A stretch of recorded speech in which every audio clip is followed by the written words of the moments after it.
Bonjour à tous, bienvenue sur notre chaîne Newfie Bamboo. Ça fait quelques semaines que je n'ai pas eu le temps de poster de nouvelles vidéos. Et là, je profite d'un nouveau voyage en Chine pour vous montrer quelques jolies vues d'une belle forêt de bambou. Mais non, je plaisante bien sûr, on ne peut toujours pas aller en Chine. Alors qu'est-ce qu'on fait quand on ne peut pas aller en Chine et qu'on est en manque de balade dans une forêt de bambou?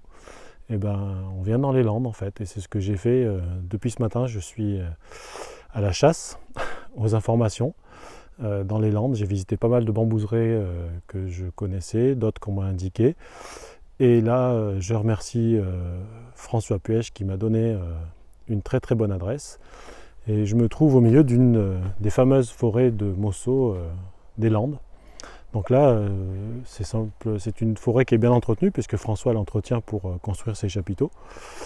Et donc c'est une plantation qui a été faite par le propriétaire sur environ 1 hectare. Voilà. Donc on est sur exclusivement du Philostachys et du lys. Et c'est juste du bonheur à l'état pur de pouvoir se promener dans un endroit pareil. Voilà, donc on ne peut pas bien sûr communiquer les adresses parce que toutes ces bambouseraies sont des endroits privés. Voilà, on ne peut pas se permettre de divulguer toutes les adresses et les propriétaires ne le souhaitent pas et ce n'est pas souhaitable d'ailleurs. Voilà, mais c'est vraiment un bel endroit.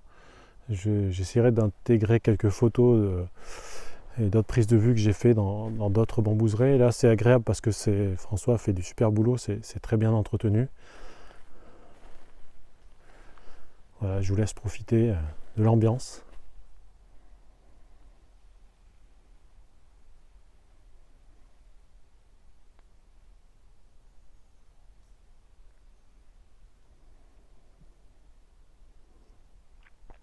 Donc là, la légende que j'ai écoutée plusieurs fois ce matin, avec encore des versions différentes, c'est des graines de bambou qui ont, suite à une tempête au début des années 80, les producteurs forestiers en fait dans les Landes ont essayé de remplacer le pin des Landes, le pin qui, un pin absorbe à peu près 120 litres d'eau par jour pour maintenir les landes asséchées en fait. Et ils ont pensé que le bambou pouvait très bien faire cet office et ils ont pensé que ce serait bien de planter des grandes surfaces de bambou. Par contre, personne ne savait comment ça marchait. Et ils ont cherché à obtenir des graines de bambou en Chine.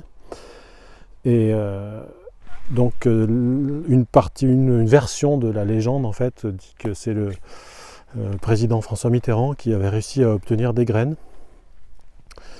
Ce matin j'ai écouté une autre version, le président Mitterrand lui-même n'ayant pas réussi à obtenir des graines, c'est un commerçant qui était en contact avec la Chine qui avait lui-même fait venir ces graines de Chine. Et ces graines il y a eu beaucoup d'échecs en fait dans beaucoup d'endroits et les plantations ont échoué vraiment à 98%, et ce sont des échecs. Certaines graines ont même été mises dans des semoirs comme pour le maïs et arrosées, donc noyées. Et il y en a qui ont réussi et apparemment à Eugénie-les-Bains, le producteur avait obtenu des graines, en a revendu et ça a été fait dans les règles comme ici d'ailleurs. Les graines viennent ici le monsieur vient de me le dire, d'Eugénie-les-Bains. Et puis il y a des graines qui sont envolées. Ça c'était la bambouserie où j'étais il y a 1 heure avec Nico. Voilà, c'est une graine qui s'est envolée sur le bord de la Mi-12, qui a atterri sur le bord de la Mi-12 et qui a fait une forêt extraordinaire avec des diamètres encore plus impressionnants qu'ici. Mais voilà, l'histoire de la légende des graines de bambou dans les Landes. Et là, c'est vraiment magique. Quand le Mosso pousse de cette façon, c'est vraiment agréable. Voilà. Alors c'est le bambou le plus exigeant, mais heureusement, il y a des graines qui se sont retrouvées à des endroits où le sol convient parfaitement. À savoir qu'il ne tolère pas du tout le calcaire, donc quand on est au-delà de 6% de calcaire, c'est quasiment désespéré de vouloir faire pousser ce bambou en particulier. Voilà. Alors on ne se rend pas trop compte en vidéo, mais je ne sais pas ce que je pourrais mettre, mes clés de voiture par exemple, au pied, pour qu'on se rende bien compte. Vous voyez les clés de voiture, vous voyez la taille. D'ailleurs, on va mettre le petit panda du bon côté. Hein. Et la clé est ridiculement petite à côté du... Voilà. On est sur du 17 cm de diamètre, je pense. 17, 18, peut-être... ouais, 17, 18. 20 vraiment en bas. Voilà. Mais sinon, à la hauteur d'un mètre, on est à 17, 18 sur les plus gros de cette plantation. Voilà, c'était une belle journée dans les Landes, à profiter au pays des bambous géants. Si vous avez des questions sur les bambous géants, il ne faut pas hésiter à nous poser des questions en commentaire. Après, c'est toutefois plus raisonnable quand on veut planter une belle plantation de bambous géants de varier les espèces et pas exclusivement planter du mousseau, parce que d'une part c'est vraiment le plus dur à cultiver, et puis d'autre part en cas de floraison, quand on n'a qu'une seule espèce, on perd tout.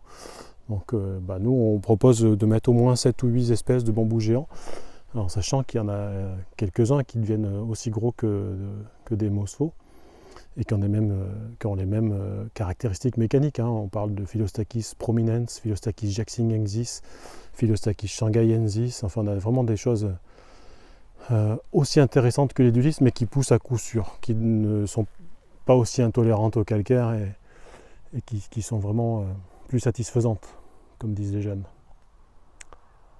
Voilà, je vais vous laisser, et moi je vais juste profiter de ce moment où je suis tout seul. Je remercie vraiment le propriétaire qui est venu m'accueillir de façon très sympathique et qui me laisse 1 hectare de bambou pour moi tout seul. Donc je sais que je suis privilégié, que j'ai de la chance, mais c'est comme ça. La vie est belle, il faut en profiter tous les jours. Bye bye, à bientôt sur la chaîne Newfie Bamboo.